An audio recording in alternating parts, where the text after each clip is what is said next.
Joining me live here in the studio to talk about our midterm elections, we have election lawyer Attorney Emil Maranon, CNN Philippines resident sociologist Nicole Curato, and Professor Herman Kraft, a political analyst with the University of the Philippines. So I want to bring you into this conversation of what's happening now with the vote counting machines. We're seeing prominent people not being able to vote, at least three, no? Judge Marbinay, who said the one before him was also not able to vote, and then Vico Soto said hindi pa siya makaboto ngayon.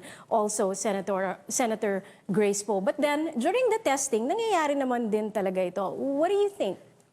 Well, I think the major or the broader issue here is a question of electoral integrity. Siyempre, tatanungin natin, yung tatlo bang binanggit mong tao, exception ba sila or common experience siya? So yun yung dapat natin So these are the things that monitor. COMELEC must answer Exactly. maybe later on in their press conference. Because the worry is if we keep on hearing news like this, baka ma-turn off yung mga tao, isipin na wag na lang tayo bumoto kasi sira naman yung machine, or yung iba sasabihin nila na, wala naman palang kwenta yung election ngayon. So there's doubt in the electoral process. So so far as COMELEC responded to Vice President Binay's concerns, I guess that's a positive development. But sana mas marinig natin yung kwento ng ibang mga botante. Kung ano ba yung experience nila at paano na-address yung experience ng common na voter, ng hindi lang VIPs. So that's a good point, no? You gotta hear from common voters what happens to them when that incident happens when they vote. Yeah, but in my case naman, sa technical side of it, I was expecting sana that COMELEC is more prepared because marami nang nag-fail na SD cards during the FTS or the final testing and sealing. So more or less, dapat anticipated na to. While it is true na mayroong contingency procedure in place, but I think the fact na ganito kadami yung sira sa makina is something na dapat napreparahan ng COMELEC way ahead. And what do you think, Professor Herman? This is what we were talking about earlier on, that the main problem is that the case of Vice President Binay might be an isolated one, no? Kung isolated siya, then okay, walang problema. Ang ano ngayon na pumapasok ngayon itong mga reports na dumadami yung mga makina na may diferensya, no? I agree with Nicole, magiging problema ngayon dyan. Ano ngayon na magiging pananaw ng mga tao? No, pagka ganun, yung paulit-ulit na lang yung ganung klase naririnig nila. So nakikita natin it's our second automated elections. Ang sabi ng mga otoridad, sabi ng NCRPO kanina, sa Metro Manila pa lang, ang daming kaso ng mga vote buying. And of course, all over the country, mas aggressive daw ang mga vote buyers ngayon dahil mas mahirap daw mangdaya sa automated elections. So parang there are other things that they're trying to do. And now, with some of the polling, some of the vote counting machines not working, what do you think will be the effect on voters? I mean, some of them, will they wait for the voting machines to get counted? And were there enough information given to them na pag nangyari ito, ganito ang dapat gawin? Well, actually, sa rules ng COMELEC, very clear naman siya. The moment na masira yung makina, it doesn't mean na titigil yung botohan. In fact, what the Electoral Board should do is to inform the voter. You have two options. Either you vote now, pero ibibigay mo sa amin yung balota mo, and therefore you waive your right to personally feed the ballot sa VCM, and also that your right to see the voter's receipt. The other option is to tell the voter na bumalik ka na lang pag naayos na. Is that okay? There's a certain insecurity, at least we saw that with candidate Vico Soto, who said, I don't want to give although it's legal, and he knows it's legal na iwanan yung balota mo doon, he has his reservations. Yeah, but actually may safeguards din yung COMELEC rules. Ang sabi doon, unang-una dapat hindi tinitingnan ng Electoral Board yung balota. And then second is, while waiting for the VCM to be fixed, dapat ipapasok mo muna yun sa envelope, yung balota, wag titingnan.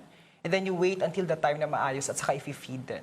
So kailangan, paano yun? Kailangan may mga watchers na rin to watch the election? Lahat naman kasi ng candidate entitled to have watchers. And I'm pretty sure that Vico has watchers as well sa loob ng presinto. According to him nga, meron daw siyang mga nakukuhang report on the field na there are 35 in Pasig, no, out of the over 400, or 479 to be exact na mga voting precincts. Okay, what other advice can you give to the voters? It's only before lunch, no? There's still, mas mahaba ngayon, 1 hour longer ngayon ang botohan, ano, Nicole?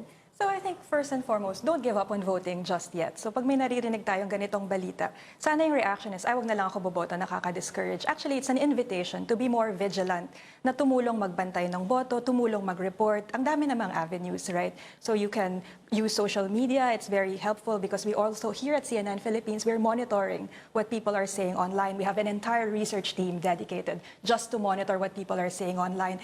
And if COMELEC is responsive, then they will pick up on that. And another thing that voters can do is to watch until after the polls close. Kasi doon din nagkakaroon ng tinatawag nila na magic, di ba? And lalo na ngayon na may mga questions na bakit hindi nagmo-monitor ang NAMFREL, bakit mas limited yung engagement. So all of this, I think, comes with the theme of how much integrity does this election have? Isa kasing common theme din in this past electoral race is the question about the PCOS machine. It's about the automation. There's a senatorial candidate running just on this question, di ba? So, ang taas ng stakes. Kailangan talagang patunayan na, okay, wala namang eleksyon na perpekto, pero pag nagkakaroon ng problema, kayang sagutin ng COMELEC.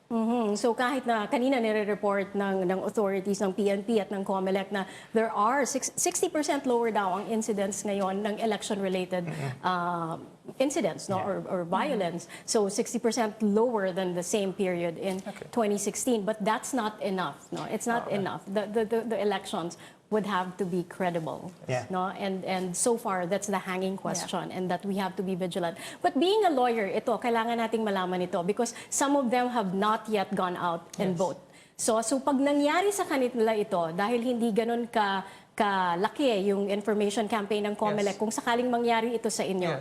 So pakisabi sa ating mga voters, ano yung mga options nila? Is it okay for them to leave their ballots there? Why is that perfectly okay? Why is that legal?